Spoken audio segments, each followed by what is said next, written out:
Protect your DNA. BioPQQ can promote formation of new mitochondria. Infowarsstore.com.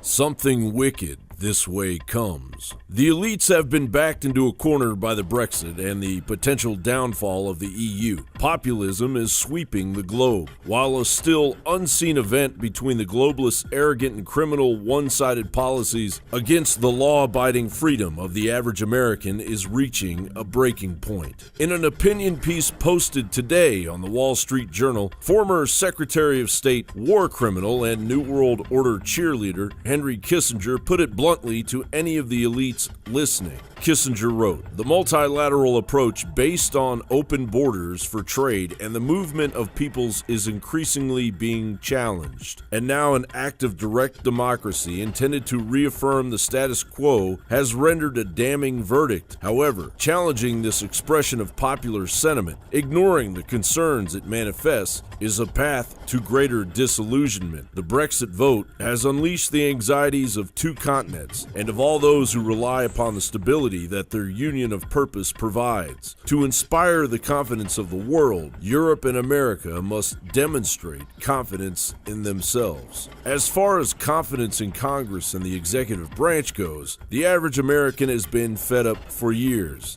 and the elites Mr. Kissinger would pander to are completely clueless." Paul Joseph Watson writes, Council on Foreign Relations member James Traub argues that the elite need to rise up against the mindlessly angry, ignorant masses in order to prevent globalization from being derailed by the populist revolt that led to Brexit and the rise of Donald Trump. Traub's tone is so contemptuous, he even describes the pro-Trump Republican base as know-nothing voters and sneers at voters in Poland for being concerned about values and tradition, while stressing that the push for further globalization will pit poor and non-white and marginal citizens against working-class and middle-class whites, whom he describes as angry fist-shakers. Well then, how do Traub and his tiny number of delusional ilk intend on rising up against the so-called ignorant masses? Killer robots?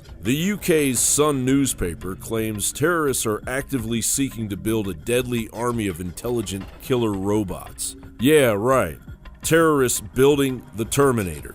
But the Sun continues. That's the terrifying claim from a piece of authoritative research published by the United Nations, which recently held an urgent meeting to discuss the threat posed by murderous machines. Experts from dozens of countries convened in Geneva to consider the grim implications of lethal autonomous weapon systems, laws, which are capable of killing without needing to have a human at the controls. And therein lies the elite's go-to plan. The United Nations Army, be they terrorist robots, child-raping soldiers, radical Islamists, or simply your local city council member. By hook or by crook, the United Nations socialist tsunami known as Agenda 2030, with a 15-year master plan to transform the world, is underway.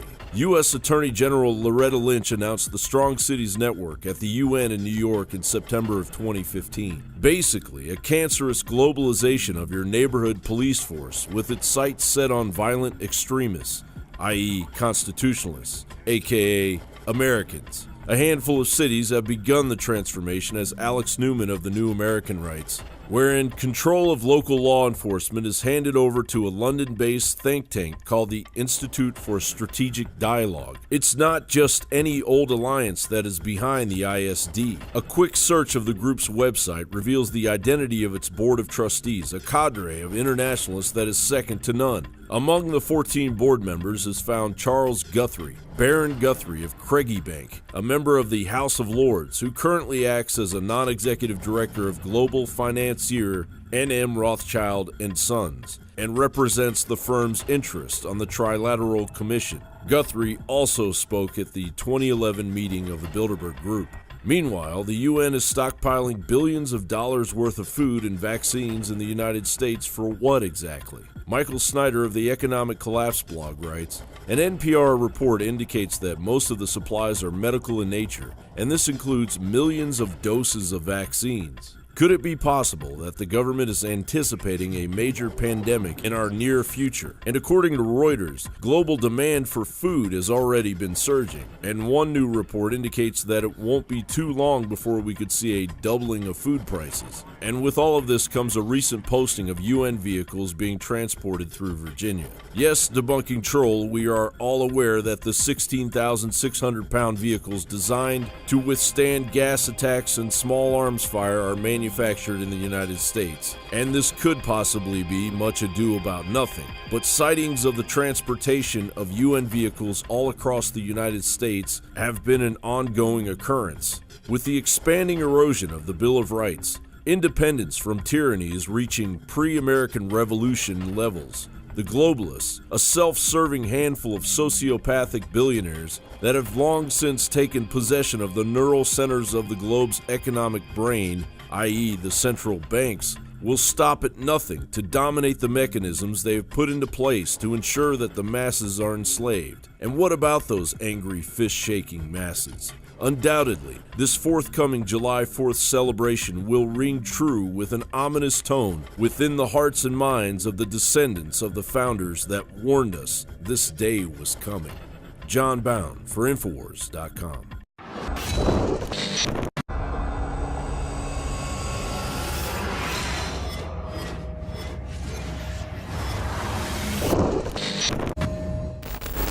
Symbols are powerful, and the globalists have hijacked the symbols of America. They've turned them into their own symbols. Well, we are restoring the idea of the true republic, not the counterfeit globalist empire, by promoting the icon George Washington and others. That's why we're rolling out an 100% made in America line of incredible pro-liberty apparel. We are repopularizing liberty.